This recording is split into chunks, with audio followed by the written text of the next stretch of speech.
Jadi judul khotbahnya adalah sampai kita berdoa dipimpin roh. Apa maksudnya saudara? Ya, karena senang tidak senang saudara dan saya akan mengalami tahap-tahap kehidupan doa. Ya, di buku saya yang judulnya Asyik Doaku Sementara Tidak Dijawab, saya menjelaskan beberapa tahapan doa yang semua orang pasti alami. Yang pertama adalah tidak biasa berdoa. Itu tahap yang pertama. Ya, tidak biasa berdoa. Yang kedua, terpaksa berdoa.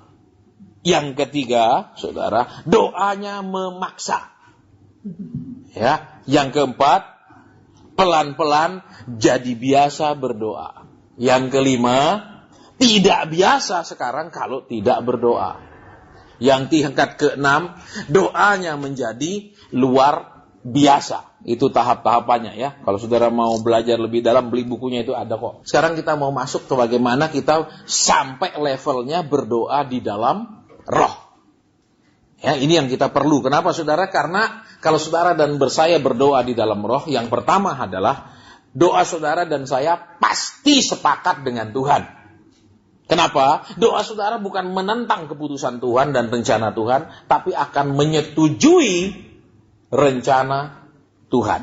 Ini ya. Nanti saudara kalau suka buka internet, itu buka di website saya, cari khotbahnya yang judulnya Kriteria Seorang Pendoa. Doa, di situ ada level-levelnya saudara. Jadi seorang pendoa itu haruslah orang yang setuju dengan rencana Tuhan, bukan orang yang menengkang-nengking rencana Tuhan. Ya, misalnya Tuhan bilang akan ada seperti ini. Ya, itu akan berupa hukuman dan sudah diputuskan Tuhan, kita nggak bisa tengking. Saudara, atau suatu keputusan seperti hari Selasa lalu dari perjalanan pelayanan keliling kan dari Kudus, kita berangkat ya di tengah jalan sebelum sampai di rest area Tuban, tiba-tiba pengurus persekutuan kita Semarang nelpon. Ya katakan, kok papaku tiba-tiba pingsan. Tolong didoakan. Saya bilang, kamu di mana sekarang? Saya sedang bawa ke rumah sakit. Saya katakan, nyetir jangan nelpon. Cepat bawa dulu ke rumah sakit. Dari rumah sakit baru telepon. Ya, sampai kemudian kami teruskan perjalanan sampai di rest area. Saya berdoa, Tuhan, kasihani papanya. Saya katakan, ya, kau tiba-tiba pingsan, kasihani dia Tuhan. Tiba-tiba jawaban Tuhan adalah foto bapaknya di dalam figura. Yang artinya meninggal. Ya, nanti kalau saudara bergaul dengan Tuhan, saudara bisa dikasih tahu kalau orang mau meninggal tuh banyak ciri-ciri saat misalnya lihat peti mati. Ya, kedua lihat liang lahat. Ketiga lihat foto di figura. Keempat lihat karangan bunga. Itu semua sama artinya, yaitu meninggal. Ya, waktu saya dikasih lihat karangan bunga, saya bilang Tuhan kasihani dia. Ya, kasihani dia. Kenapa? Dia baru umur 30. Saya katakan, saya sudah hampir 50, saya masih punya lengkap kedua orang tua. Saya katakan, kasihani dia Tuhan. Tetap dikasih lihat, plek lagi. Figura yang tebal sekali figuranya dan foto papanya. Ya, terus saya bilang ke Mas Talun, dan kita tunggu dulu ya, jangan pergi dari rest area, kita tunggu di situ. Terus dia nelpon, gimana kok ada pesan Tuhan? Saya katakan, iya. Saya sudah lihat figura. Saya katakan, papamu ada di dalam figura. Tapi saya sudah doa, Tuhan, kalau boleh berikan papanya umur panjang, karena saya saja sudah 49 ya. Berapa bulan lagi sudah 50, Tuhan masih kasih saya punya papa mama, saya katakan. Kiranya dia juga mengalami hal yang sama tapi tidak dijawab. Ya, terus diurus di ICU, dia telepon lagi. Gimana kok? Terus saya katakan, ya sekarang begini, bisikin papamu, kalau dia melihat malaikat Tuhan yang jemput, silakan dia ikut. Bisikin sekarang, saya katakan. Bisikin kalau papa lihat malaikat Tuhan yang jemput, silakan papa berangkat, ikuti, kami rela. Ya, dia bisikin di papanya, dan papanya meninggal. Nah, di situ juga apa, saudara? Itu salah satu bentuk daripada doa dipimpin roh. Artinya apa? Jangan saya patahkan, saya tengking, saya tolak Romawi. Dulu, sebentar. Saudara, kenapa? Tuhan sudah kasih lihat keputusanku, dia pulang. Seberapa hari kan baru tadi dia selesai ya, baru tadi selesai. Itu selama berapa hari ini dia diintimidasi terus, saudara, oleh beberapa orang, bahkan ada hamba Tuhan. Disuruh apa? Papamu masih di sini nih, kamu ngomong sekarang sama dia. Seorang pendoa, hamba Tuhan besar, ngomong, ini papamu sekarang di depan, nih kamu ngomong. Saudara, tidak ada boleh di firman Tuhan bilang kita boleh ngomong dengan arwah, itu dengan jelas. Mungkin ada yang bilang, tapi Pak, kenapa Tuhan Yesus boleh ngomong dengan Musa dan Elia? Saudara harus tahu, Elia tidak mati. Elia dianggap hidup-hidup ke surga. Kedua, Musa Alkitab bilang, di firman Tuhan bilang, memang ditulis mati, tapi tidak ada seorang pun yang tahu kuburannya sampai sekarang. Dia mati di atas gunung. Kalau saudara pergi ke wilayah wilayah Yordan sekarang, ya, itu naik ke namanya pegunungan Jabal Musa. Ya, di sana saudara akan melihat patung Nehustan, ya, itu patung tongkat, terus ada ularnya, itu patung Nehustan, ya. Kemudian itu yang disebut ketika Musa melihat ke bawah itu adalah lembah Yordan. Ya, kapan-kapan ke sana, ya naik ke atas bisa lihat lembah Yordan yang Musa dikasih lihat. Ya, tapi kita nggak bahas itu dulu. Tapi kenapa tidak boleh? Terus ada lagi satu datang, dia bilang, ini papamu mau titip pesan. Ini dia sedang di sini. Dia sedang di sini nih mau titip. Dia mau titip pesan. Oke, orang bisa punya penglihatan, tapi orang harus bisa bedakan itu penglihatan apa, itu roh apa. Ya, sehingga kalau seseorang, kalau saudara biasa nanti di dalam tengking setan peperangan rohani, saudara bisa lihat bahwa setan itu bisa berubah wujud waktu ditengking. Waktu ditengking dia bisa berubah bentuk, waktu ditengking dia bisa berubah.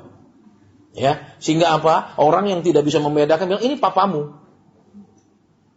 Bisa dia merubah diri menjadi orang terkenal, bisa, saudara. Ya, nanti kalau saudara ada tambah peka, saudara bisa tengking dalam nama Yesus.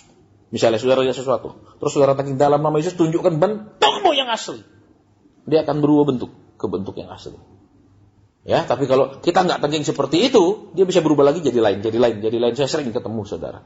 Ya, jadi kalau saudara lihat seperti film Hong Kong yang dia ditengking jadi gini, jadi ular, jadi itu memang iya, saudara. Memang seperti itu di alam roh. Ya, jadi jangan sampai tiba-tiba datang, sebentar dulu. Kok bisa datang? Dia dikasih izin cuti. Enggak ada, saudara, cuti dari surga, betul.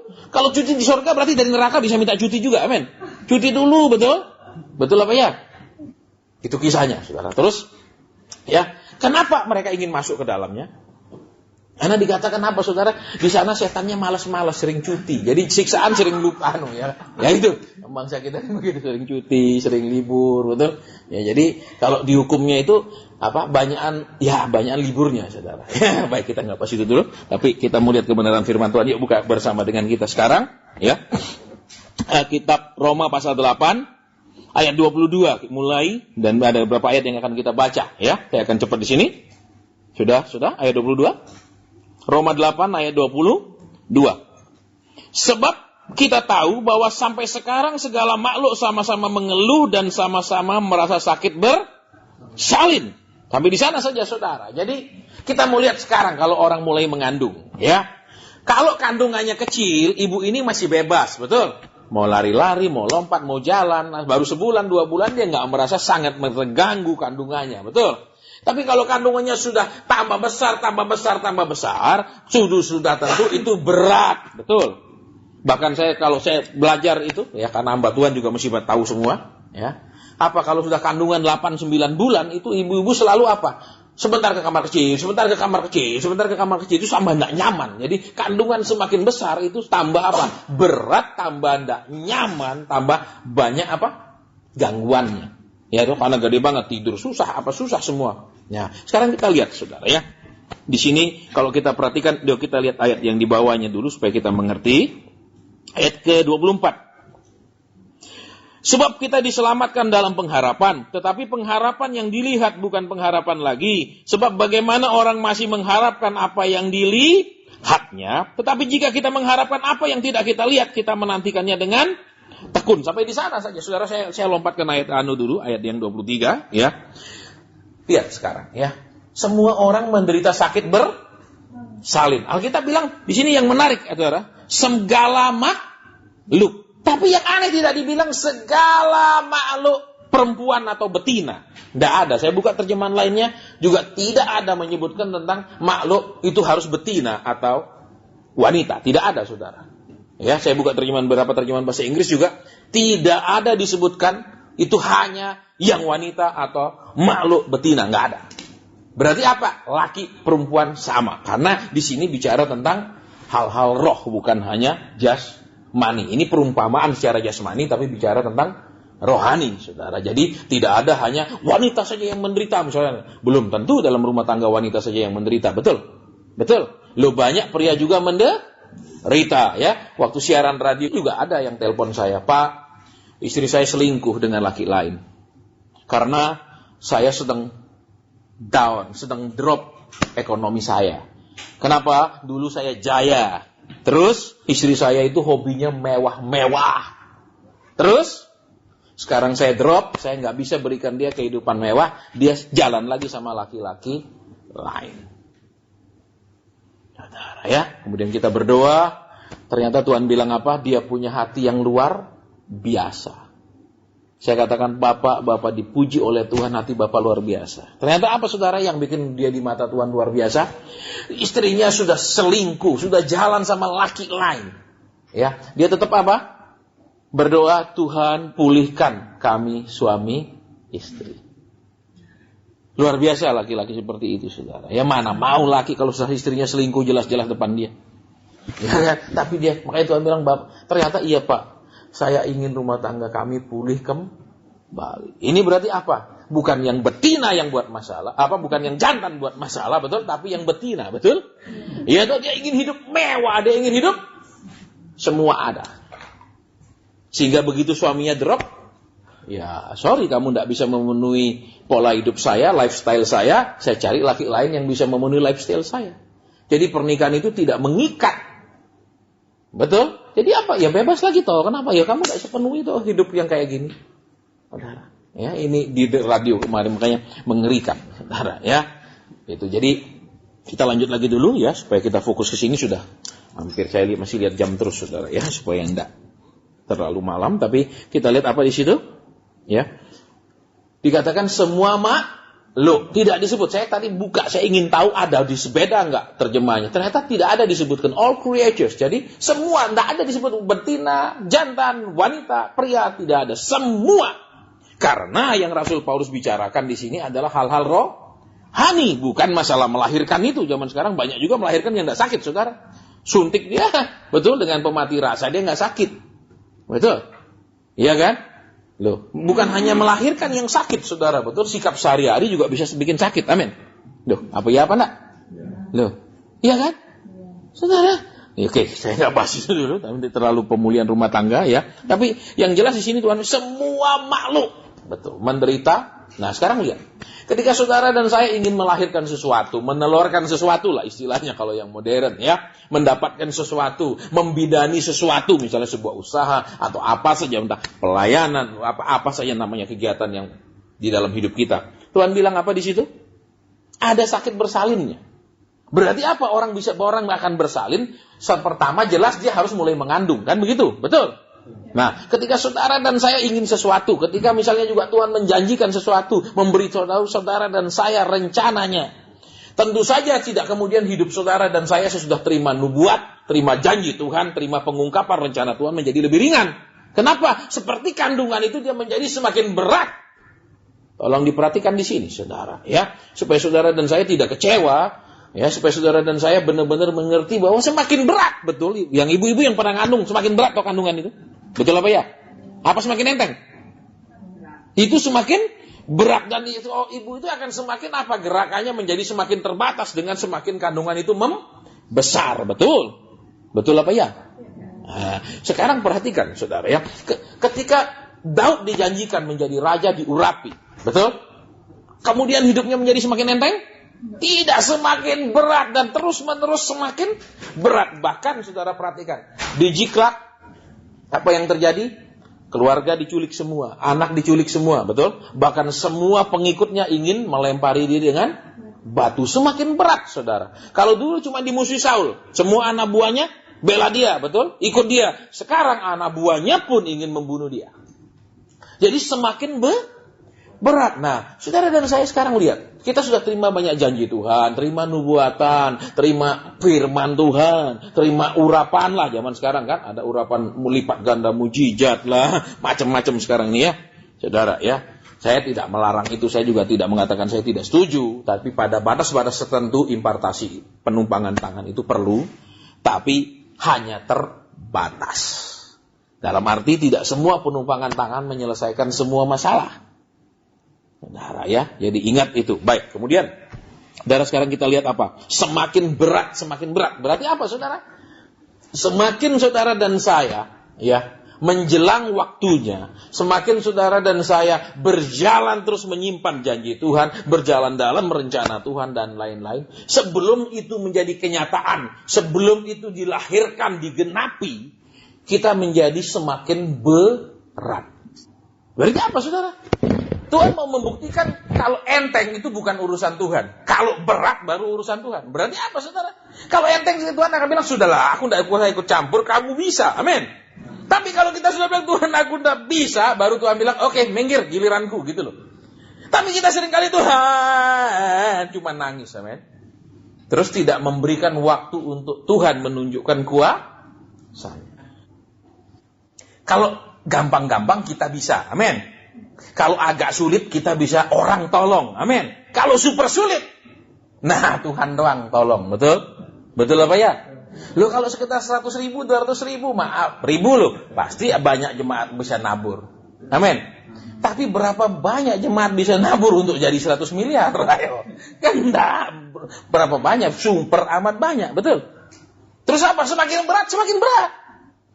Saudara, kecuali misalnya tanahnya sudah kita pegang, tinggal bangunnya doang. Ya udah enteng, tanah naik gampang lah. Harga bangunan tidak terlalu banyak naik kok. Ya, sekarang semeter 5 juta udah bagus sekali saudara hitungannya.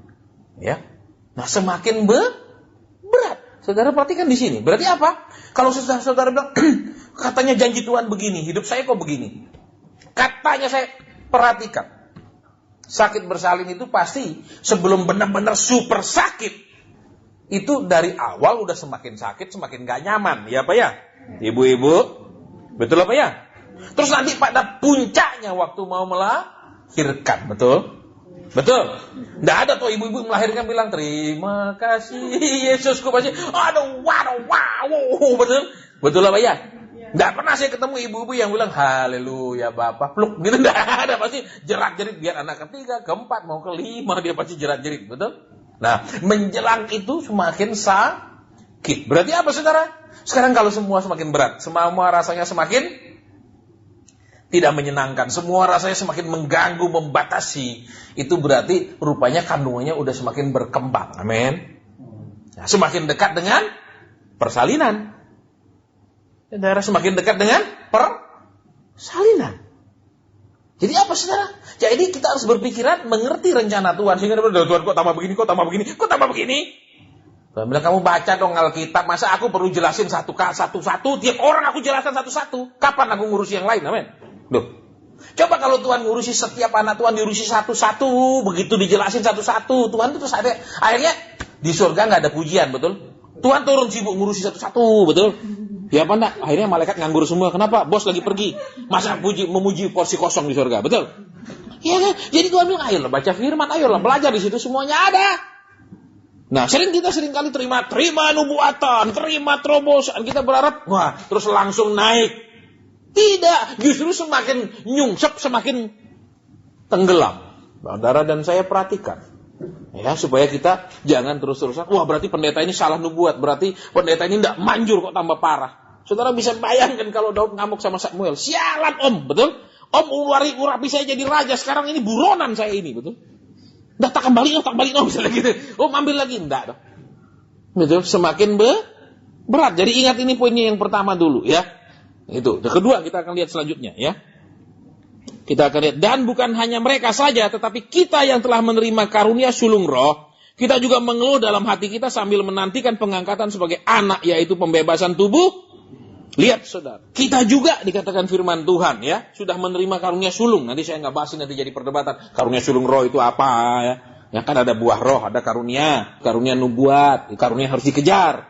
Ya, karunia yang harus dikejar adalah karunia bernubuat, yaitu berbicara, menyampaikan pesan Tuhan. Itu yang harus dikejar. Tetapi karunia yang paling penting di Alkitab adalah karunia membedakan roh. Karena kalau saudara tidak tahu yang ngomong siapa, itu jadi ngawur. Ya, di salah satu persekutuan kita ada satu ibu tumben datang. Minggu kemarin, sesudah ibadah dia datang, dia dekati saya, Pak, saya masih bingung membedakan suara Tuhan dan suara setan. Saya bilang, kenapa Ci?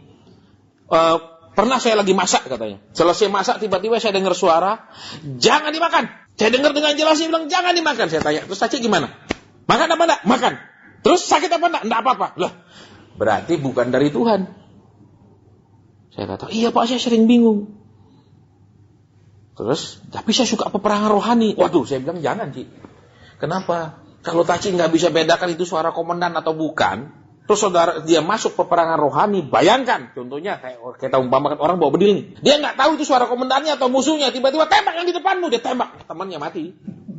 Karena dia tidak bisa bedakan suara komandan atau suara musuhnya. Tapi Pak, saya peperangan, aduh saya sampai blenger dengar peperangan rohani, saudara. Ya tapi Pak, peperangan saya bilang, Ci, ini udah bosen saya bilang. Nggak ada habis peperangan, terus apa? Kebangunan rohani nggak ada. Habis KKR biasa. Yang bebal ya tetap bebal, saudara. Ya, Kristen yang cuma cari jawaban tetap cari jawaban. Yang waktu selesai khotbah cuma maju secepat-cepatnya untuk didoakan ya begitu, nggak ada perubahan. Tempat-tempat keramat, saudara. Kenapa kita patahkan, kita ikat, kita nggak ada hasilnya, saudara. Ya, sebelum orang-orang ngomong begitu saya sudah lakukan puluhan tahun, saudara. Nggak ada hasilnya. Ya, makanya dia bilang, "Sabi Pak, perang saya sampai ngomong Ci, sudahlah, enggak usah ngomong perang-perang dah Ci." Ya, Ci baca Alkitab yang banyak. Kenapa? Banyak orang Kristen ini punya roh megalomania. Roh apa? Saudara nggak bisa apa-apa, tiba-tiba, ayo ikut peperangan rohani. Ayo ikut doa. Wih, saudara, wah keren gua nih. Padahal bego. Nggak ada, saudara. Tiba-tiba, ayo jadi tentara maju perang. Nggak pernah diajar pegang bedil. Begitu dengar, dadar, pingsan. Saudara. Nggak ada, dia apa? Orang-orang banyak sekali, saudara, yang apa? Tidak punya jati diri hidupnya. Orang-orang yang kalau diangkat gitu seneng. Ayo tugas. Wah keren nih, diakui saya. Mereka nggak tahu bahayanya, saudara. Ya, karena ada yang sering juga datang ke doa malam kami, ya di Semarang. Anaknya suka doa keliling kota, doa. Tiba-tiba kena penyakit, saudara. Habis 8 juta lebih di rumah sakit.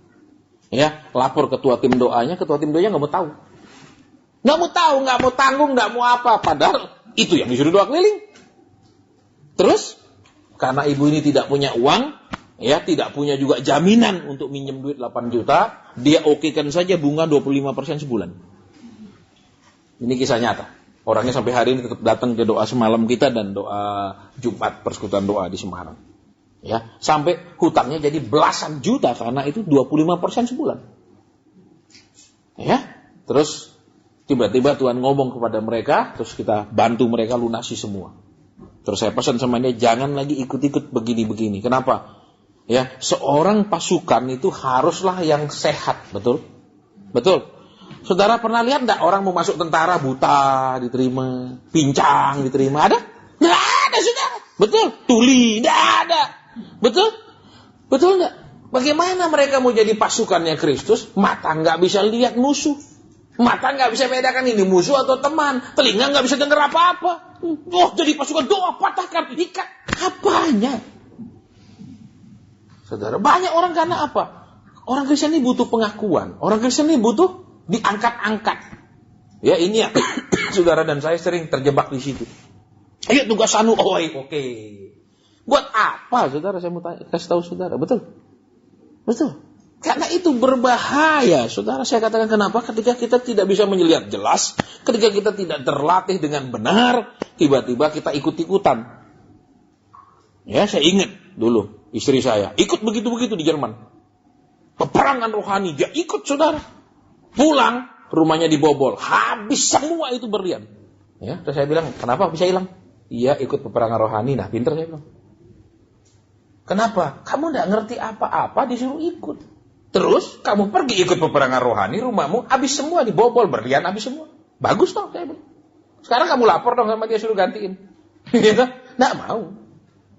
Saudara, karena kenapa? Kita seringkali main-main dengan setan. Kita seringkali punya pengajaran yang tidak seimbang tentang setan. Ingat, Alkitab bilang setan itu adalah kuasa gelap. Yesus sendiri mengakui dia kuasa, berarti dia punya kuasa. Berarti apa? Hati-hati bermain-main dengan yang ada kuasanya. Dengan alasan, kita sudah di dalam Yesus, roh yang ada pada kita lebih besar. Benar, roh yang ada pada kita lebih besar. Tapi tingkat ketaatan kita seberapa itu yang menentukan.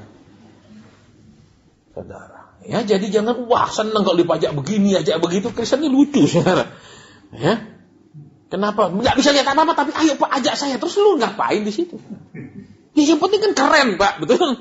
Ini saudara, ya kita nggak butuh keren-kerenan, amin. Saudara, ini yang sering menjebak. Ya baik, kita kembali lanjutkan dulu di sini, ya. Ya, menantikan pengangkatan sebagai anak yaitu pembebasan tubuh. Lihat, pembebasan tubuh kita itu mati atau apa? Mati toh? Betul apa ya? Loh. Saudara, lihat di sini sekarang ayat ini ya. Saya tidak terlalu dalam ayat ini karena ini bukan pokoknya, ya. Kita mengeluh dalam hati sambil menantikan pengangkatan sebagai anak yaitu pembebasan tubuh. Berarti apa, saudara? Selama kita hidup ini banyak keluhan, banyak beban, banyak masalah. Jadi jangan pernah percaya kalau ada khotbah, terima urapan seumur hidupmu, tidak akan ada masalah lagi. Tidak ada Tuhan janji begitu, saudara. Betul? Loh. Mana tidak Tuhan bilang, ikut aku, semua kuratakan dan kuhancurkan. Ada? Tidak ada tuh. Saudara, kalau saudara perhatikan ya, ada satu buku tentang 12 rasul itu. Semua matinya, tidak ada yang mati normal. Cuman satu yang mati normal, yaitu Yohanes. Betul? Rasul Yohanes, mati tua. Yang lain, mati. Thomas, mati penuh dengan panah di tubuhnya, di India. Semua mati dianiaya, nggak ada mati normal. Yohanes pun sebenarnya itu kenapa dia mati tua? Dia direbus di minyak tapi tidak mati. Terus dia dibuang ke Pulau Patmos. Semua nggak ada normal. Loh, saudara. Terus tiba-tiba apa? Saudara terima urapan hidupmu tidak akan ada lagi gelombangnya. Betul? Loh, sebentar dulu, amin. Amin. Kenapa kalau hidupmu tidak ada gelombangnya? HP-mu tidak bisa nyambung. Tidak ada gelombang, betul? Loh, HP masih ada gelombangnya loh, saudara. Iya apa ya? Loh, saudara putar radio juga tidak bisa, saudara putar TV karena nggak ada gelombangnya katanya, betul? Ya, jangan percaya, kenapa? Sedang Alkitab bilang, kita mengeluh, saudara, dalam hati. Yaitu sampai apa? Di situ, pembebasan tubuh kita. Saudara, jadi apa? Terus ada keluhan, terus ada banyak beban dalam hidup kita. Jadi jangan berpikiran, patahkan, hancurkan. Tidak ada, saudara. Justru, banyak beban yang berguna, lebih berguna dari berkat dalam hidup kita. Ya, kenapa? Kalau semua saudara diberkati, dan saya diberkati, yakinlah tidak pernah ada orang Kristen bisa doa sejam. Amin. Amin. Semua mulus kok. Apa yang mau didoakan? Betul. Semua lancar. Apalagi yang mau dipergumulkan? Betul. Iya. Terus apa lagi? Tidak pernah ada yang tanya, saya masih salah apa Pak? Saya ada dosa apa? Betul. Tapi kalau sudah semua ketutup, saya salah apa ya Pak sama Tuhan? Saya ada dosa apa ya? Tiba-tiba menyadari mungkin ada kesalahan dan dosa. Tapi kalau lagi diberkati, pernah tidak bilang, Tuhan saya dosa apa ya? Terima uang begini banyak. Nah, ada? Tidak ada. Masih glory, haleluya. Tuhan menggenapi janjinya. Amin. Jadi seringkali, saudara, masalah pergumulan lebih berguna mengubah kita daripada segala macam berkat. Saudara. Ya, baik, kita lanjutkan. Saya tidak bahas itu lagi, tapi yang sekarang kita akan lihat di bawahnya ya, ayat 24. Sebab kita diselamatkan dalam pengharapan. Pengharapan yang dilihat bukan pengharapan lagi. Sebab bagaimana orang masih mengharapkan apa yang dilihatnya. Kalau ada kata yang hilang, kalau bahasa Inggrisnya, bagaimana orang mengharapkan apa yang sudah dilihat. Itu yang hilang, kata sudahnya sebenarnya terjemahan ya. Baik, maksudnya apa saudara? Banyak kita terima janji Tuhan, terima apa. Terus kita kan belum lihat jadi, belum lihat nih. Betul? Belum lihat kan? Misalnya Tuhan janji jodoh, belum lihat lo datang. Betul? Tuhan janji berkat, belum lihat, belum ngalami. Macam-macam pemakaian Tuhan apa. Belum semuanya. Saudara, saya pun dinubuatkan tahun 90-an, belum terjadi sampai hari ini. Saudara sudah 20 sekian tahun. Ya, saya belum melihatnya. Terus apa saudara lihat di sini? Ya, Tuhan bilang apa? Kita diselamatkan dalam pengharapan. Lihat, diselamatkan dalam, berarti apa saudara? Ya, orang-orang yang terus berharap kepada Tuhan, terus berharap menaruh pengharapan kepada Tuhan, itulah orang-orang yang akan tetap ada dalam keselamatan. Tapi orang-orang yang sudah tidak patean lah, tidak cari Tuhan, yang tidak apa-apa, nah itu sudah lambat laun keselamatannya perlu diragukan. Saya nggak bahas itu dulu, nanti terlalu panjang. Tapi kita lanjut dulu. Ya, pengharapan yang dilihat bukan pengharapan lagi. Berarti apa saudara? Lihat di sini. Banyak orang ketika bilang, Tuhan aku percaya, aku beriman kepadamu, aku berharap itu terjadi, aku berharap itu digenapi, Dan kita berharap itu langsung terlihat. Kita berharap itu langsung terjadi, langsung tergenapi. Ya, tetapi lihat di sini seninya, berharap tidak melihat. Berarti apa? Kalau saudara dan saya ingin cepat melihatnya terjadi, berarti saudara dan saya tidak berharap. Alkitab kasih definisi di sini, orang yang berharap berarti orang yang tidak melihat. Tapi orang yang sangat segera ingin melihat tidak akan teruji dalam pengharapan. Dibolak-balik itu kan gampang jadinya. Oke? Baik, kita lanjutkan sekarang terus di bawahnya. Karena intinya tadi kan sampai kita bisa berdoa di dalam roh. Baik, kita akan lanjutkan nanti jadi sebuah kesimpulan. Ya. Tetapi jika kita mengharapkan apa yang tidak kelihatan, kita menantikannya dengan lihat. Kebalikan toh. Kenapa? Kalau kita tidak lihat yang kita harapkan, mulai ada titik terangnya lah, mulai jalannya arah ke sana lah, mulai ada perbaikan lah, mulai ada peningkatan lah. Bukankah kita menjadi lemah dan tidak tekun? Jujur. Nah, tapi ayat ini dengan sebaliknya bilang, jika kita mengharapkan apa yang tidak kelihatan, kita menantikannya dengan, aneh atau kebalikan? Buktinya yang kalau kita menunggu sesuatu, tidak ada titik terangnya. Tidak ada misalnya, waduh Tuhan bilang saya mau naik gaji. Kok nggak ada apa-apanya sih setelah sekian lama? Misalnya. Atau, ya lumayan prestasi saya mulai meningkat. Atau pimpinan panggil saya. Wah itu kan mulai ada titik terangnya. Betul. Tidak ada apapun. Biasanya kita jadi kendor toh. Malas sudah kan? Biasanya kadang-kadang, iyalah saya nggak maksa Tuhan lah. Amin. Seringkali gitu tuh rohani. Bukan karena kita tidak mau memaksa. Tapi karena kita malas bertekun berdoa hal yang sama. Terus enaknya telepon pendeta, amin. Nah, saya paling sering gitu, saudara. Pak Sen, saya sedang kepepet, saya sedang maaf saya kalau sedang kepepet itu saya tidak terima. Kenapa, saudara? Karena orang kepepet ingin jawaban segera. Sedangkan kita belum tentu segera dijawab. Tayo, dia minta jawaban segera, Anda bisa tunggu toh. Lah kita tidak bisa seperti itu, saudara, sama Tuhan. Tuhan, ini loh dia sedang begini. Ayo sekarang jawab. Tidak bisa, saudara. Ya kadang kita doa satu, kadang bisa sebulan kemudian baru dia beritahu. Kadang seminggu kemudian, tidak bisa selalu instan. Ya walaupun kita peka, nanti saudara sudah sampai tingkat kepekaan, saudara tidak bisa berharap begitu, saudara berlutut atau tutup mata dia jawab. Tidak. Dia mau jawab, dia jawab, dia tidak mau jawab, dia tidak jawab. Itu urusan dia, saudara dan saya tidak punya wewenang memaksa, apalagi mengirim hak angket ke Tuhan. Ya, ini hati-hati ya. Baik. Terus sampai di mana tadi? Betul. Kenapa? Banyak pendeta berharap, aku pasti diberkati oleh orang-orang super kaya. Lebih gampang diberkati oleh orang-orang kaya. Salah. Saudara, betul. Loh, Yesus sendiri bilang janda itu memasukkan 2 peser. Dia yang lebih dia tuh yang lebih, saudara betul, lebih banyak memasukkan. Amin.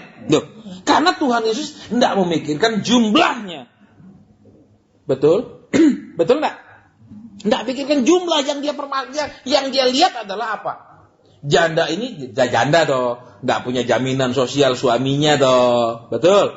Dia sendiri kan, tidak bisa diambil uang suaminya, dia kasih itu uangnya sendiri toh, kan dari janda, betul? Itu uangnya sendiri berarti kan, uangnya sendiri. Terus apa? Masukkan. Dia memberi seluruh kata Tuhan. Berarti yang penting apa? Memberi dengan hati, ya kan itu yang paling penting. Kalau zaman sekarang, seserah saudara hati ada memberi atau tidak, beri. Awas kalau tidak beri ya. Tahun ini didiuk usahamu, tahun ini bangkrut. Apalagi sekarang lihat, sudah bulan 4 usaha banyak orang sepi. Hati-hati, cepat beli. Ini preman. Ya, saudara, ini preman, dipaksa-paksa, saudara. Alkitab tidak pernah bilang harus bawa. Tidak ada, saudara. Tapi haruslah engkau hidup benar, ada. Tapi haruslah. Hati-hati. Ya, banyak Alkitab itu sumbangan suka rela. Bangun bait Allah pun di zaman Musa pertama kali sumbangan suka rela. Setiap orang yang digerakkan hatinya, nanti saudara baca ayat itu bunyi, setiap orang yang digerakkan, jangan digerak-gerakkan oleh orang, tapi setiap orang yang tergerak, Tuhan yang gerak. Karena zaman sekarang supaya tergerak gimana? Dikasih gambar LCD-nya. Ini loh. Nih. Jadi orang tergerak. Saudara, zaman Musa enggak bilang, ini maketnya, ini gambarnya, gini, kita mau buat. Enggak ada. Saudara. Ya, jadi itu. Baik, kita lanjutkan kembali. Sekarang kita akan lihat ayat ke 26. Ayat 20. Lihat 26. Demikian juga Roh membantu kita dalam kelemahan kita. Sebab kita tidak tahu bagaimana sebenarnya harus berlihat, saudara. Waktu kita sedang punya pergumulan, ya, punya beban berat, doa kita apa?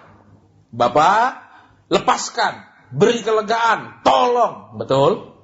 Waktu punya kebutuhan, Tuhan kirim, adakan dengan caramu yang ajaib, betul? Dengan tepat waktu, kalau bisa, bukan hanya tepat waktu, lebih awal supaya aku lebih tenang, amin. Duh, ya benar. Kalau tepat waktu sering kita gemeteran, loh, saudara. Sudah hampir-hampir baru ada, itu tepat waktu. Loh, saudara datang sebelum sudah mulai boarding kan tepat waktu. Betul? Ya dong, udah penuh para penumpang, isi minta naik ke pesawat udara. Itu kan saudara pas itu kan tidak terlambat. Tapi kalau sudah diperintahkan panggilan terakhir, nah saudara belum check in itu baru terlambat. Baik, jadi lihat di sini apa yang kita lihat. Kan tadi intinya kata bagaimana kita bisa berdoa di dalam roh. Nah sekarang lihat, waktu saudara dan saya terima nubuat, ya, terima janji Tuhan, terima firman Tuhan, ya macam-macam lah pokoknya. Terus apa yang terjadi? Yang tadi jelas semakin berat. Terus waktu semakin berat seringkali apa doa kita? Tuhan lepaskan, Tuhan tolong, Tuhan selalu intinya kalau bisa semua ini dirubah, betul? Betul? Iya apa ya? Kalau susah ingin bahagia, betul? Kalau nggak punya uang ingin duit, amin. Loh, semua begitu toh doanya? Normal kan doa yang seperti itu? Ternyata Alkitab bilang lihat di sini ayat 26. Sebab kita tidak tahu bagaimana sebenarnya harus. Loh, jadi saudara lihat di sini, ya. Sebelum kita bisa masuk dimensi berdoa dipimpin roh, berdoa seperti yang roh kehendaki, berdoa persis seperti yang roh ingin kerjakan di dalam hidup orang, supaya tidak keliru, ya. Saudara dan saya akan mengalami banyak sekali proses. Proses yang pertama tadi apa? Ya, kan kita mengerti bahwa nubuat tidak langsung terjadi, ada proses semakin berat, betul? Terus apa lagi? Hidup nggak selalu mudah. Ada saatnya banyak sekali beban-beban dalam hidup kita. Terus ingat, ya, waktu beban itu berat, kita selalu minta kelegaan. Betul? Semua kita akan minta yang berlawanan dengan yang terjadi, ya dong? Ya nak? Kurang duit, mintanya apa? Duit, amin. Nggak ada orang bilang, Tuhan, aku kurang duit, minta umur panjang. Nah, ya dong, pasti minta duit, amin. Misal, rumah tangga berantem, Tuhan, mintanya apa? Rubah supaya rukun. Selalu begitu kan? Doa kita itu selalu untuk merubah seperti yang kita mau. Nah, saudara lihat di sini sekarang, ya. Ternyata apa? Kalau kita perhatikan ayat ke-24 tadi, maafkan saya, bukan ayat 24, ayat yang ke-23, ya. Dikatakan kita mengeluh. Berarti apa, saudara? Ya. Walaupun saudara dan saya doa, tidak berarti beban itu langsung diangkat. Amin. Loh, kalau langsung diangkat tidak ada keluhan dong, pujian dong. Amin. Loh, ya enggak. Sudah beban banyak, tambah lagi, belum selesai, tambah lagi, tambah lagi kan?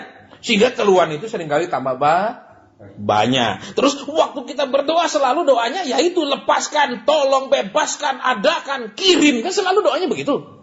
Nah, lihat terus sekarang apa yang terjadi. Ya. Kita menginginkan itu langsung kita lihat terjadi kan. Ayat-ayat yang ke berapa itu? Ayat ke-25, ya 24 dan 25 kan. Kita ingin itu terjadi. Nah, sekarang lihat ya. Kalau saudara dan saya terus paksakan kehendak kita, paksakan Tuhan tolong jawab, beri, lepaskan dan lain-lain, saudara dan saya tidak akan masuk di dalam ujian ketekunan, tidak lulus. Karena kalau saudara paksakan terus tidak berubah, lama-lama jenuh lo berdoa. Betul. Ya kalau saudara yang pernah berdoa loh, kalau yang tidak pernah ya tidak bisa ngomong saya, saudara terus terang. Ya tapi kalau Tuhan tolong, 5 tahun saudara berdoa sama aja keadaannya, nggak ada perubahan. Lama-lama, sudahlah nggak ada nggak apa-apa. Terserah kapan waktunya Tuhan jawab, amin. Tiba-tiba kita akan menjadi orang yang sangat menyerah kepada kehendak Tuhan. Bukan sebenarnya menyerah, tapi sudah jenuh. Terserah dah Tuhan kapan jawab, amin. Tapi kalau ditanya benar nih terserah kapan Tuhan jawab, kita harus ngaku. Bukan karena kita rela, tapi sebenarnya karena kita ada bosan berdoa dan tidak ada perubahan. Ya kan? Nanti berbeda saudara dan saya, semakin ikut Tuhan, semakin nurut. Sehingga doanya benar-benar terserah Tuhan itu benar-benar dari hati kita, bukan dari kejenuhan kita. Ya, nanti saudara akan masuk ke level-level seperti itu, supaya berbeda dari yang biasa. Oke, kita lihat kembali di sini. Yuk. Ya, kita tidak tahu bagaimana sebenarnya harus berdoa. Kembali di sini, saudara. Doa kita selalu doa yang orang sakit sembuhkan. Amin. Orang punya hutang bayarkan. Amin. Tidak punya kerja bukakan. Nah, begitu doanya. Ya apa ya? Semuanya doa natural. Padahal Alkitab dengannya kita tidak tahu sebenarnya harus bagaimana. Yang sebenarnya loh saudara. Yang benar. Rata-rata doa salah. Tolong diperhatikan. Ya, masih ingat saya waktu yang 2 bulan lalu juga. Ya, konseling di radio. Ada satu orang ibu telepon. Pak Asen, suami saya sudah 2 minggu ya. Tidak ngajak saya ngomong. Dia bilang, saya didiamkan terus sama suami saya. Baik, saya bilang, oke ibu, kita berdoa. Tuhan, kenapa suaminya mendiamkan dia berminggu-minggu? Tuhan bilang apa? Suaminya sakit hati sama istrinya. Begitu saya bilang, enggak, saya baik saya. Dia langsung saya dijawab, saudara, ketika saya bilang, Tuhan bilang suamimu begini. Enggak, saya baik, saya. Oke, saya bilang, Tuhan buktikan kepada dia masalah apa yang bikin suami sakit hati. Tuhan bilang masalah rumah. Maaf ibu ya, Tuhan bilang masalah rumah, langsung dia ketawa. Ternyata apa saudara? Kalau dia jengkel sama suaminya, dia ingatkan, Pak ini rumahku loh ya. Itu memang rumahnya dia saudara. Jadi suaminya nggak beli rumah tapi tinggal di rumah dia. Jadi setiap jengkel, ini rumahku loh Pak. Jadi laki itu merasakan kayak ditendang-tendang, diusir-usir, betul kalau dia bilang ini rumahku kalau lagi berantem. Jadi lakinya pada satu titik udah nggak mau ngomong sama dia saudara. Nah, kalau kita tidak berdoa di dalam roh, maka akan kita bilang, Tuhan ubah suaminya untuk lebih cinta kepada istrinya. Amin. Betul apa ya? Buka mulutnya tidak mau ngomong itu. Amin. Loh, padahal yang salah istrinya. Kenapa? Setiap ada kesel sedikit, ingatkan, ini rumahku Pak, ini rumahku. Jadi apa? Istilahnya kamu tidak punya apa-apa loh di rumah ini. Ya, kalau kasarnya bilang kamu mau pergi, ya monggo, kamu mau apa lah. Kan laki begitu kan sakit hati, saudara. Perempuan pun begitu kan sakit hati. Amin. Jadi ada satu titik suaminya udah nggak mau ngomong lagi sama dia, saudara. Terus dia minta didoakan. Sebenarnya dia tidak perlu didoakan. Yang perlu adalah dia merubah dirinya, jangan selalu mengingatkan itu rumahnya. Betul. Apalagi kalau dia bilang, Pak ingat loh ya, ini rumahku, rumahmu katanya di dalam surga mungkin. Tuh, iya dong. Itu kan bikin sakit hati lebih-lebih, saudara. Iya kan? Jadi apa? Kalau kita berdoa di dalam roh, saudara perhatikan. Kita akan berdoa yang sebenarnya. Yang dikehendaki Roh Kudus. Tolong diperhatikan. Ya, makanya saya sering kan kalau orang bilang, Pak Asen saya mau jual rumah. Enggak, saya mau doakan. Saya bilang, tanya Tuhan dulu boleh jual enggak? Enggak boleh langsung. Iya, oke, saya doakan. Tuhan berkati dia, tolong dia, berikan dia harga yang layak, bahkan harga yang lebih mahal supaya ada sisa diberikan kepada saya. Loh, sebentar dulu. Betul, Tuhan akan, loh kok anak ini begini doanya, betul. Itu komisian berarti, amin. Loh. Jadi enggak boleh harus tanya, Tuhan suruh jual, tidak. Kalau tidak, maaf, saya tidak akan doakan karena Tuhan bilang tidak. Saudara, saya pernah kasihkan nama saudara kan satu orang yang punya banyak sekali toko pakaian. Waktu itu dia mau buka di satu kota. Dia hubungi saya, Pak Asen saya mau buka di kota Anu, bisa nggak Pak Asen doakan? Dia datang dan kita doa ke sana. Saya bilang nggak bisa. Kenapa saya bilang nggak bisa? Karena roh saya sudah mengatakan dia tidak akan sukses di kota itu. Jadi, no. Kenapa? Sudah toko sudah disiapin, isi sudah dikirim, tinggal buka. Lah gimana caranya? Bilang lagi. Saya nggak mau datang, saudara. Dia buka bertahan beberapa tahun terus-menerus running loose, terus-menerus rugi dan dia tutup. Jadi apa, saudara? Lihat di sini ya, supaya saudara dan saya bisa masuk tahap berdoa dipimpin roh. Saudara dan saya akan dibawa apa? Proses mengandung. Bisa? Tambah lama bebannya tambah berat, tambah lama masalahnya tambah berat, tambah lama tambah berat, tambah berat. Itu dulu prosesnya, jangan tambah ringan. Kalau saudara tambah ringan, saudara akan berdoa dalam roh, karena saudara akan berdoa dalam daging. Misalnya ada masalah, Tuhan, ku patahkan, ku hancurkan masalah itu. Tuhan bilang, enak, itu bukan setan yang buat. Loh. Saudara, banyak hal yang di padang gurun orang Israel bukan setan yang buat, betul. Waktu Tuhan mendatangkan ular menghukum mereka, betul. Itu setan yang buat, dikirim ular sama setan. Tuhan yang buat, amin. Loh. Ya mana? Waktu Tuhan bilang apa sama Musa? Kamu balik ke Pi-Hahirot. Mereka berkemah di tepi laut. Dari belakang pasukan Mesir mengejar. Itu siapa yang buat? Tuhan. Karena Tuhan yang perintah Musa, kamu balik dan berkemah di Pi-Hahirot. Tapi lihat, terus yang kedua apa? Saudara dan saya, walaupun kita sudah rohani, walaupun kita sungguh-sungguh sama Tuhan, masih tetap ada beban. Intinya apa? Lihat di sini. Kita yang sudah menerima kata karunia sulung roh. Ini Kristen-Kristen yang top-top loh. Rohaninya loh ya, bukan uangnya loh ya. Bukan jabatannya, bukan maaf kata gerejanya atau apa pelayanannya, enggak loh ya. Ya mau bilang ini berbeda ya kalau ini. Terus apa? Kita pun mengeluh di dalam hati. Ada beban-beban, ada beban-beban. Tolong diperhatikan. Ya. Jadi apa saudara? Di situ dari beban-beban itu kita paksa Tuhan jawab, paksa Tuhan lepaskan, paksa Tuhan. Di situ saudara akan dibuat apa? Nah, ada beban yang harus kamu terima, ada jalan yang harus kamu lewati walaupun tidak enak. Bagian daripada proses hidup kita. Saudara. Karena kita cenderung begitu ada masalah kita doa. Untuk apa? Mematahkan, menghancurkan, membalikkan semua masalah itu. Ya toh? Susah harus dibikin senang, kurang harus dibikin limpah. Ya toh? Itu toh. Itu doa alamiah kita, yaitu doa di dalam daging. Nah, dengan itu terus saudara dan saya perhatikan di sini lagi, ya. Tuhan mau merubah ayat 25, saudara. Yang biasanya kita kalau sudah lihat titik terang baru semangat, sudah mulai lihat ada perubahan baru bergairah, sudah mulai melihat ada mendekati harapan yang kita inginkan, baru kita berapi-api di dalam Tuhan. Yang berubahnya apa? Lihat, ayat 25 saya ulang. Tetapi jika mengharapkan apa yang tidak kelihatan, kita menantikannya dengan aneh loh. Tuhan mau kita balik, saudara. Justru tidak kelihatan, tekun. Bukan begitu kelihatan baru haleluya semakin dekat, hai aku semakin sungguh-sungguh semakin bergairah. No. Berarti apa di situ? Kita mulai mengalami kerelaan dibentuk Tuhan, kerelaan diproses Tuhan. Artinya apa? Aku berhenti mendoakan yang aku inginkan. Aku berhenti mendoakan yang menjadi pokok hidup masalah hidupku. Sekarang aku mulai berdoa, apa kehendak Tuhan supaya aku lebih ngerti, supaya aku bisa lakukan. Saya puasa 2 tahun. Makan jam 6 sore, makan, minum, blek, selesai. Besok jam 6 sore lagi baru ambil makan, ambil minum. Nggak ada minum di tengah 24 jam itu, saudara. Ya, doa 7 jam sehari berlutut. Minta apa? Tuhan lepaskan aku. Tuhan kembalikan aku pergi pekerjaanku. Doanya hanya itu, Tuhan lepaskan aku, kembalikan aku ke pekerjaanku.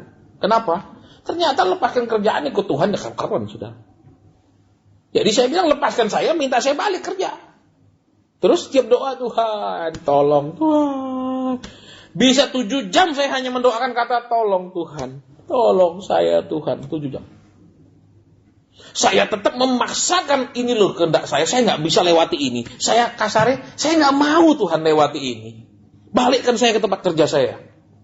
Ya, terus doa dan terus tidak dijawab. Puasa 2 tahun tidak ada perubahan, saudara. Makanya saya bilang kalau ada orang ngajar, kalau saudara nggak ngalami terobosan, saudara puasa, saya nggak percaya, saudara.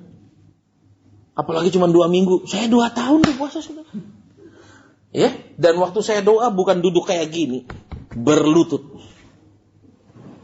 Saudara, 7 jam berlutut itu 3 hari sekali, ini di cutter, saudara, saking tebelnya. Masih pakai cutter gosok, masih bersih. Ya nggak ada jawaban. Kenapa? Karena saya sedang berdoa mau menurut kehendak saya. Saya belum berdoa menurut kehendak Roh. Tuhan tidak jawab terus bertahun-tahun. Sampai pelan-pelan saya mulai sadar. Kenapa? Mulai belajar, baik Tuhan, ajar hamba kuat. Nah, mulai berubah doanya. Kalau sebelumnya, lepaskan, keluarkan. Sekarang, ajar hamba supaya tetap kuat. Nah, mulai berubah dikit. Saudara cuma debar itu. Tapi tetap supaya kuat terus. Tapi ya keluarkan lebih cepat Tuhan. Ya kuatin tapi keluarkan. Jangan kuatkan terus lanjutkan. Nah, saudara, terus terang saya ngomong sama saudara. Ya itu karakter saya dulu. Doa lagi. Udah itu, lama-lama apa saudara? Lembut hati ini. Dari maksa, dari sesak. Sekarang, mulai berubah. Tuhan, ajar hamba bisa melewatinya. Ajar hamba rela jalan terus. Mulai berubah lagi doanya, saudara. Tapi itu ya lama, jangan bilang sebentar. Tahun, kan 2 tahun maksa Tuhan nih. Nggak dijawab. Saya sudah 2 tahun, ada perubahan sedikit. Ya saya nggak punya datanya, saya berubah lagi. Habis itu berapa lama? Nggak, tapi lama sekali yang saya tahu. Ya. Terus apa? Diproses terus sampai doanya, Tuhan, ajar saya terus ada di dalam kehendak-Mu. Bahwa saya terus masuk ke dalam kehendak-Mu. Bahwa saya terus jangan lepaskan saya keluar dari rencana-Mu. Berubah doanya. Dari minta, dari suruh keluarkan. Sekarang rela masuk dan mau jalan terus. Berubah doa itu, saudara. Berubah. Sudah rela pun, saudara, coba bayangkan. Sudah rela pikirannya Tuhan. Oh ya, sudah rela berarti, oke, lulus, enggak lulus, saudara. Cuman rela doang, Tuhan bilang, rela nih, yakin. Yakin, ujian lagi kerelaan. Saudara, diuji relanya. Aduh, saudara. Sampai saya bilang, Tuhan ini sudah rela, apalagi sih. Diuji relanya, Tuhan bilang, buktiin dong. Amin. Tuhan, kita pada bilang, Tuhan kau tahu siapa saya. Tuhan bilang, aku tahu siapa kamu, tapi kamu tidak tahu siapa kamu. Amin. Loh benar, kita seringkali merasa kita tahu diri kita, tapi sebenarnya kita tidak tahu siapa diri kita sebenarnya. Saudara, diuji lagi. Gimana? Mulai pelayanan. Bagaimana desa-desa? Pada saya saksi toh, persembahan yang saya terima terbesar nilainya itu Rp18.000. Yaitu seekor ayam potong. Dikasih dalam karung. Satu karung cuma dimasukin satu, terus dibungkus karung, terus saya bawa pulang. Itu terbesar pelayanan bertahun-tahun. Yang paling banyak apa? Bawa kacang panjang. 3 ikat itu, 5 biji panjang ini diikat. Itu kita yang bawa, saudara. Nggak ada sponsor, nggak ada gereja yang kasih duit. Terus apa? Kalau makan siang kerja apa yang kita makan? Minta sama orang kampung, bukan kelapa muda degan, kelapa yang agak tua. Supaya isinya banyak, itu tahan sampai malam, nanti pulang makan di rumah. Saya ngalami, saudara. Berarti apa? Dilanjutkan lagi dan prosesnya. Lanjut lagi. Udah desa-desa, masuk pedalaman, terus saudara. Masuk pedalaman. Zaman tuh nggak ada HP. Kalau sekarang pakai Telkomsel, seluruh Sumatera, seluruh Kalimantan, saudara pergi ada. Seluruh kecamatan ada sinyalnya. Zaman itu, saudara. Terus apa? Tuhan, masa ninggalin kerjaan keren kok begini pelayanannya? Loh iya, saudara. Kerjaan saya dulu keren. Kok begini? Dan diuji lagi. Diuji apa, saudara? Ketulusan melayani. Kamu lihat orang gak mulai. Bandang orang kaya, orang terkenal, orang miskin, orang gak punya, mulai. Terus terus ada terus perbaikan. Terus menerus. Kadang ngeluh, saudara. Sampai oke, kita lakukan dengan senang, tapi lama-lama Tuhan lihat ke belakang, aduh gua keren banget dulu, sekarang aduh kok begini. Saudara, ngalami apa, saudara? Kan hukum Tuhan, kalau mau direndahkan siap ditinggikan, betul? Kalau mau ninggikan diri siap dicemplungin balik. Kan gitu hukum Tuhan, gampang, saudara, betul? Terus apa lagi? Diproses lagi dalam hal kemurnian pelayanan. Kemurnian dari tidak membedakan orang, terus tidak membedakan berkatnya orang. Diuji lagi, saudara. Ya, ada orang punya pabrik sogeh, bisa piara gendaan, bisa gendaannya dikasih macam-macam. Konseling saya cuma dikasih 2 potong roti pinggir jalan. Ini kisah nyata, saudara. Ya, datang konseling ke saya, bawa apa? Roti 2 potong, roti kasar-kasar tuh loh. Biar tahu lah kalau roti yang kasar-kasar kan lain, lihat aja bentuknya udah tahu nih, roti pinggir jalan. Pak, ini berkat dari Tuhan gitu. Aduh, masa sih Tuhan rela kasih anaknya makanan begini, yang roti yang tepungnya nggak jelas, betul, yeastnya banyak banget, ya dah. Di situ apa? Diuji lagi, bukan hanya kemurnian tapi berharap ke siapa? Diuji lagi, kamu berharap ke siapa? Orang kaya?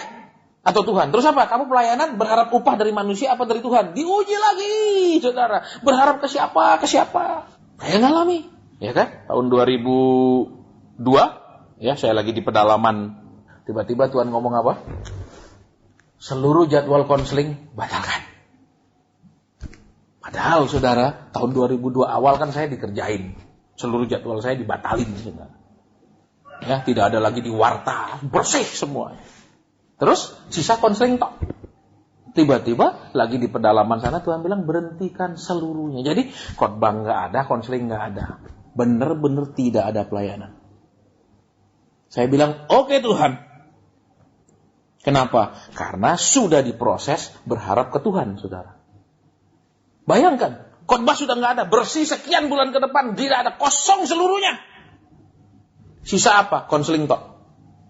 Konseling pun Tuhan bilang berhenti seluruh konselingmu. Stop. Saya teleponin orang-orang yang sudah minta jadwal konseling. Maaf Tuhan, tidak kasih maaf Tuhan. Ada satu yang ngamuk. Saya sudah tunggu 2 bulan Pak, katanya. Keluarga saya sudah tunggu 2 bulan. Ya, tapi saya bilang, Tuhan bilang sama saya nggak boleh. Saya jadi sudah berhenti. Tapi saya sudah tunggu. Lah ya bagaimana kalau Tuhan tidak kasih saya bilang. Seorang dokter sudah. Saya masih ingat. Jadi apa? Tidak ada income sama sekali. Nothing. Itu diajar apa? Kamu benar-benar percaya padaku? Oke, sekarang buktikan. Stop semuanya. Nah, bingung. Tapi saya enggak. Oke, stop semua. Kenapa? Kan sudah teruji berkali-kali Tuhan pelihara saya. Saudara, walaupun saya pernah tidur di alas koran, Nggak bisa saya kos yang mahal, saya cari kos yang murah, yang hanya kamar tok tidak ada ranjang. Terus tidurnya pakai apa? Ya koran dilebarkan. Terus apalagi bantalnya, celana panjang dilipat, dijejer berapa tumpuk. Saya pernah ngalamin. Jadi apa saudara? Diuji lagi. Kenapa? Berharap ke siapa sekarang? Berharap ke pelayanan? Berharap ke jadwalmu? Sok semua. Oh, diuji lagi saudara.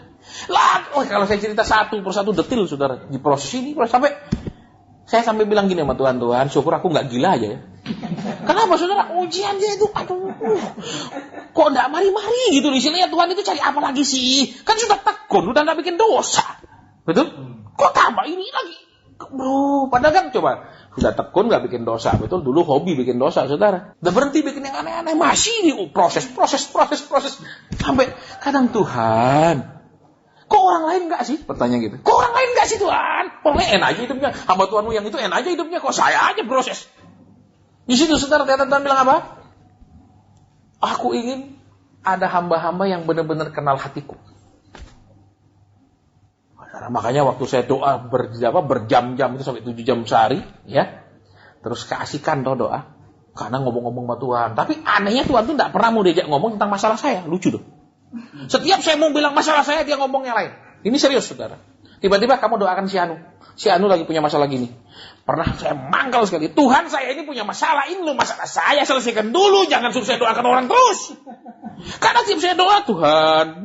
Begitu ngojek ngomong, dia jaral kitab. Ini loh ayat ini gini-gini artinya. Seneng loh, iya Tuhan. Terus tangis, kadang itu aku Tuhan. Padahal Tuhan cerita yang lain. Tuhan cerita orang Amalek. Tiba-tiba orang Amalek itu sifatnya kayak gini-gini, saya nangis itu aku Tuhan, aku orang Amalek. Terus begitu Tuhan, baru saya mau ngomong masalah saya, ngomong yang lain dia. Setiap saya mau ngomong masalah saya, dia ngomong yang lain. Di situ saya belajar apa saudara? Kita tidak tahu sebagaimana harus berdoa. Saudara dan saya makanya kalau doa, kalau mau belajar peka, Tuhan silakan ngomong apa saja. Mau tegur saya, mau ajar saya, mau apa, jangan. Ini loh Tuhan, saya punya masalah ini. Kapan dijawabnya? Kapan diberinya? Nah itu, ya, itu nggak akan dijawab, saudara. Ya, jangan mengarahkan Tuhan. Ingat, oke kita ulang sedikit. Jadi keluhan tidak terucapkan, ya. Terus apa? Tetapi Roh sendiri berdoa untuk kita kepada Allah dengan keluhan-keluhan yang tidak Berarti apa, saudara? Yuk kita lihat ayat ke-26 ini sedikit sekali, ya, dengan sedikit saja. Jadi apa? Roh membantu kita dalam kelemahan kita. Kelemahan kita apa? Tidak tahu cara berdoa. Tolong perhatikan. Ya, itu kelemahan yang fatal ketika kita tidak tahu cara berdoa. Sama dengan seseorang, ya, yang mau menolong orang yang kena stroke. Dia tidak tahu cara menolong orang yang kena stroke. Misalnya, ya, kenapa? Misalnya kalau orang kena stroke, saudara nggak bisa waktu dia stroke terus dia bilang, ayo jalan cepat-cepat masuk naik mobil. Tambah parah stroke-nya. Kenapa? Karena kalau dia stroke tekanannya sedang sangat tinggi. Dia bilang, ayo cepat mobil. Saudara seret cepat-cepat. Ya, berarti apa? Biasanya itu harus dipelan-pelan, dibaringkan, dinaikkan ke mobil. Jangan cepat-cepat saudara paksa dia naik mobil. Amin. Jadi itu akan lebih fatal. Berarti apa saudara? Kita berdoa berarti apa? Kita seperti diajar menangani P3K yang benar. Bisa? Misalnya orang tenggelam nih, udah kelelep air, betul? Terus ngapain? Loh, kelelep air tadi masuk dari mana? Hidung. Oh, udah tak tutup, mati dia saudara. Betul, harusnya apa? Kadang dibalik supaya airnya keluar. Jadi dengan kita berdoa di dalam Roh, kita akan bisa mengambil langkah-langkah yang tepat, tidak membuat masalah tambah ribet, tidak membuat tambah ruwet, tambah membahayakan, saudara. Nah, itu bisa didapat bukan lewat sekolah, lewat teori, lewat belajar, tetapi ketika saudara dan saya sudah melewati fase-fase yang tadi. Kandungan tambah berat. Ingat itu. Ya, bukan tambah enteng masalah kita. Ya. Terus selanjutnya apa? Jangan memikirkan bahwa hidup ini mulus-mulus, nggak ada. Kalau mulus pasti saudara nggak mau pulang, betul? Coba tanya orang-orang super kaya, mau cepat mati? Nah, coba tanya orang yang lagi berantem suami istri, pasti ingin mati. Betul? Apalagi udah berkali-kali, udahlah Pak, biar saya yang diangkat atau dia Pak. Misalnya gitu. Ya, padahal dulu tidak akan dipisahkan, betul? Wah, tapi sekarang silahkan pisahkan dulu. Aneh. Kalau bisa lebih cepat lebih baik. Nah, kenapa? Ya seperti itu, saudara. Jadi, saudara dan saya kemudian bisa apa? Berdoa di dalam roh. Ingat saudara, roh yang akan pimpin saudara berdoa, roh yang akan beritahu saudara apa step-stepnya mendoakan. Karena sekarang lihat, kalau saudara pergi dokter, ya, begitu saudara bilang saya pusing, saya apa dokternya bilang, ya sudah pulang nanti sembuh sendiri, gitu.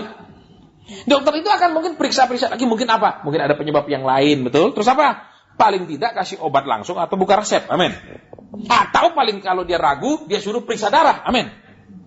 Tapi sekarang kalau kita punya masalah, terus apa? Ya doa, ya percaya. Apa itu obatnya? Enggak kan? Enggak, itu obatnya. Berarti apa? Harus diberitahu step. Saudara, ya. Nah, ini yang sering kali hilang di khotbah-khotbah. Kenapa? Mereka hanya bilang, saudara-saudara, kita percaya Tuhan ada di sini. Mari kita memuji Tuhan dengan sungguh-sungguh. Amin. Tanggalkan bebanmu. Gimana tanggalkan kalau itu lengket? Amin. Betul. Loh, dia ngomong enak. Mari kita bersuka cita. Ya dia enak, dia tugas suruh kita loncat-loncat. Kita belum tentu bisa loncat-loncat. Bisa kita loncat-loncat kepanasan, betul? Iya dah. Saudara, kenapa? Tidak ada diagnosenya, kemudian tidak ada terapinya, step by stepnya apa? Yang ada cuman, ya sudah kita percaya, tambah jam doa saudara, ya lebih sungguh-sungguh, apalagi lebih baik lagi, lebih banyak nabur, amin. Karena kalau orang tidak nabur, tidak nuai, amin. Orang Israel di padang gurun tidak pernah menabur satu biji apapun juga, amin. Tapi mereka dipelihara Tuhan. Dan ketika mereka sampai di Kanaan, pada saat mereka sampai, itu adalah musim menuai, kata firman. Betul? Apa yang ditabur sebenarnya? Ketaatan. Betul? Apa yang ditabur? Pengenalan akan Tuhan. Apa yang ditabur? Mengerti hukum-hukum Tuhan. Apalagi yang ditabur? Bergaul dengan Tuhan. Itu yang diproses di padang gurun. Bukan duit. Saudara. Ya, ini yang sedang dikacaukan. Saudara, dosa keuangan seringkali tidak diampuni. Kenapa? Saudara, buka di Alkitab dari Perjanjian Lama. Akhan. Betul? Itu dosa kan? Tuhan bilang musnahkan barang-barang itu. Itu barang berharga, ada emas perak, dia simpan dan sembunyikan. Gehazi, ya kan? Ya, Elisa bilang jangan ambil. Gehazi pergi ambil. Keturunanmu tidak berhenti sakit kusta. Terus saudara lihat lagi di Perjanjian Baru, Yudas. Ya, makanya hati-hati dengan dosa ya, makanya terus diproses. Oke, sekarang kembali di sini. Ya, sekarang apa? Kalau saudara dan saya ya, terus berdoa masih terus maksa Tuhan dan Tuhan diam, ayo mulai doanya dirubah. Doanya apa? Seperti tadi, Tuhan kuatkan saya untuk melewatinya. Terus berikan saya kerelaan untuk menjalaninya. Dirubah lagi. Terus apa lagi? Buat saya lewat hal ini lebih mengerti maksud Tuhan. Dirubah lagi. Jangan, tolong Tuhan, jawab, beri. Terus itu doa kita, berarti kita tidak berubah. Yesus pun doanya berubah, betul? Pertama dia doa kalau mungkin lalukan cawan ini. Doa kedua kalau mungkin lalukan cawan ini. Doa ketiga lalukan cawan ini. Tapi ditutup dengan, tapi bukan kehendakku yang. Yesus saja doanya berubah. Kok kita doanya sama terus tidak berubah ya? Jawab Tuhan, beri Tuhan. Ayo. Saudara perhatikan. Sampai apa? Nanti kalau saudara dan saya sudah berdoanya berubah, maka Tuhanlah yang akan mengajar saudara apa yang harus akan. Tapi sering doa itu tidak menjawab masalah kita. Ya. Saudara. Kenapa? Karena buat Tuhan istilahnya kalau di dalam ilmu manajemen itu first things first. Artinya hal yang utama harus menjadi hal yang pertama. Saudara, itu ada pelajaran manajemennya seperti itu. Jadi apa? Yang utama adalah saudara dan saya setuju dengan rencana Tuhan. Yang utama adalah saudara dan saya sepakat dengan Tuhan. Jangan saya hancurkan, saya patahkan dulu sebentar. Ya, zaman sekarang begitu. Terima urapan kekayaan, tolak kemiskinan. Padahal perlu juga dimiskinkan supaya tobat. Amin. Jadi kadang ada orang yang harus apa? Tuhan bertindak tegas dan keras baru dia berubah. Dan sangat sedikit orang yang Tuhan lembut dia segera berubah. Nanti sesudah saudara dan saya benar-benar cinta Tuhan, Tuhan ngomong lembut aja udah berubah. Nggak perlu dia lagi pakai hukum-hukum. Nanti. Ya, jadi sekarang lihat kebenaran di sini. Ya, Kalau kita mau masuk ke dalam level berdoa di dalam roh, maka doa kita menjadi doa yang penuh kuasa. Waktu kita doakan itu terjadi. Waktu kita katakan apa yang kita dapat dalam doa itu terbukti. Saudara, bukan tidak terjadi. Jadi apa? Ketika saudara dan saya hidup berdoa di dalam pimpinan roh, saudara akan dikasih tahu langkah-langkahnya apa, petunjuknya apa yang harus dikerjakan atau dihindari, sehingga terjadilah sesuatu yang diinginkan, saudara. Kalau enggak terjadi. Ya, jadi sampai di sini kita mau break, ya. Jadi nanti mulai yang suka-suka maksa Tuhan bertobat, amin. Amin. Ingat, yang sampai hari ini tidak melihat titik terang, ayo lebih lagi, sungguh-sungguh. Justru tambah dia gelap, tambah asik. Kenapa? Supaya nanti kayak apa sih tariannya Tuhan. Semakin sulit, semakin kita akan melihat kayak apa caranya Tuhan genapi. Itu loh, semakin asiknya di situ. Baik, sampai di sini. Ya, habis ini kita break ya. Tuhan berkati kita semua.